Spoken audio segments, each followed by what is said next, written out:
Hello, I'm Marcus Boston. Quick educational video today, and we are going to talk about HIE and CP, and is there a cure? As one person who I spoke with recently, that's for the question that they asked me. Marcus, is there a cure for HIE? Want to know the quick answer to that? Stay with me as I share with you this really important information. All right, so some background here. I recently did a video in which I discussed in depth how a HIE diagnosis in some cases can lead to a subsequent CP or cerebral palsy diagnosis. And based on that video, the question was, well, Marcus, is there a cure then? My baby is dealing with this. Is there a way for us to be able to go back to my baby's brain in a natural form? Is there a cure for it? And the short answer is that no. In general, there is no cure, so to speak, for HIE, and even in some instances for CP. A lot of times what you have to be on the lookout for is the severity of the injury to the brain. So in its basic sense, HIE is hypoxic ischemic encephalopathy. And it comes, a lot of times we see this, at least in our context, is a reduced level of blood and oxygen to the baby, and this can be during labor and delivery, and it will lead to a brain injury for the child.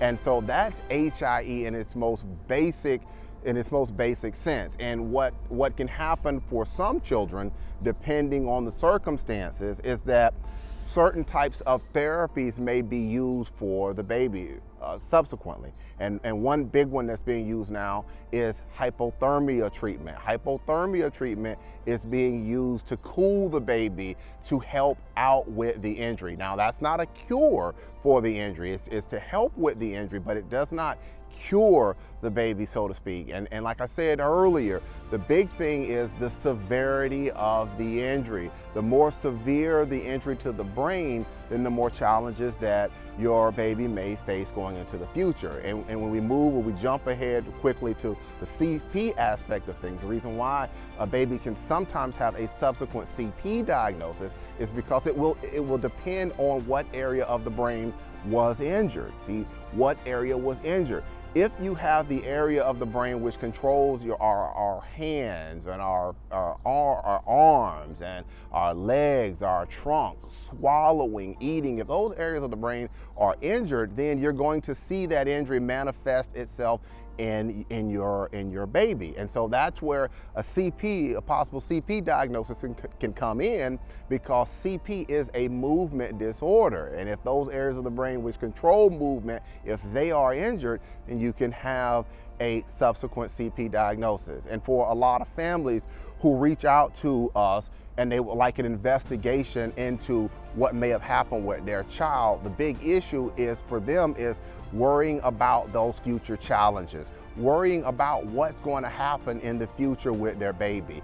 Maybe a lot of times they've either gotten on the internet and they've started to look at certain things, and now they're wondering, okay, well, how are we going to go about helping our child meet these future challenges and having the resources that are needed to be able to meet these challenges going into the future. And so the big purpose of today's video, and by the way, we are still in March, which is CP Awareness Month.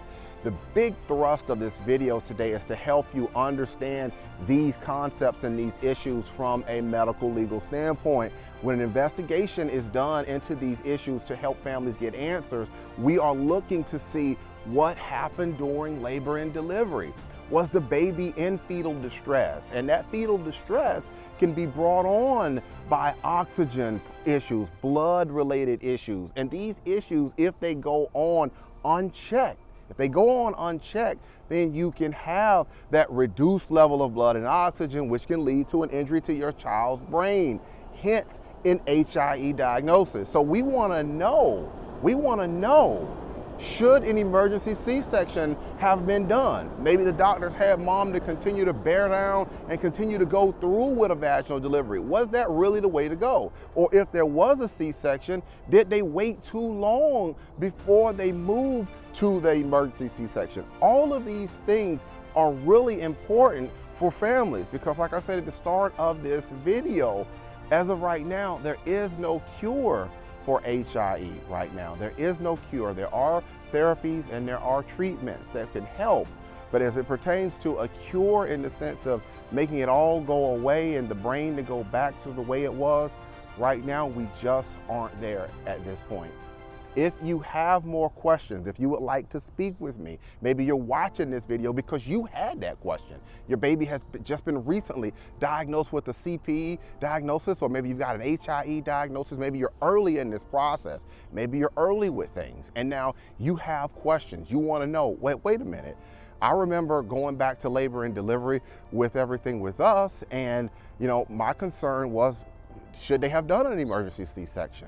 Were there things that were happening during labor and delivery that maybe the doctor should have paid a little bit more attention to with me? If you have these types of questions and you would like to speak with me further, this is what I invite you to do. And remember, taking this next action, it costs you absolutely nothing. And what is that action? To go ahead and pick up the phone and give me a call. There is a telephone number down below. And so what I would do is I would go ahead and I would invite you to pick up the phone and call me. I talk with families all the time about issues like this. This is what we do. Talk about HIE, cerebral palsy, meconium aspiration, brachial plexus injuries. It's what we do. And I would love to take some time to listen to your family, listen to your family's story. All right, before I get out of here, one more thing I want to remind you of. I practice law here in the state of Maryland. And if you contact me and you're not in Maryland, because this video is on the internet, you got to remember that I would have to use, if there's something that we think we can assist you with, I have to use what we call co-counsel or an attorney in your state to help with everything. All right, that's going to be it for today's quick educational video. Again, I'm Marcus Boston, and I'm one of the childbirth injury and medical malpractice attorneys practicing law here in the state of Maryland at Boston Law Group, LLC. And we will see you next time. Take care and enjoy the rest of your day.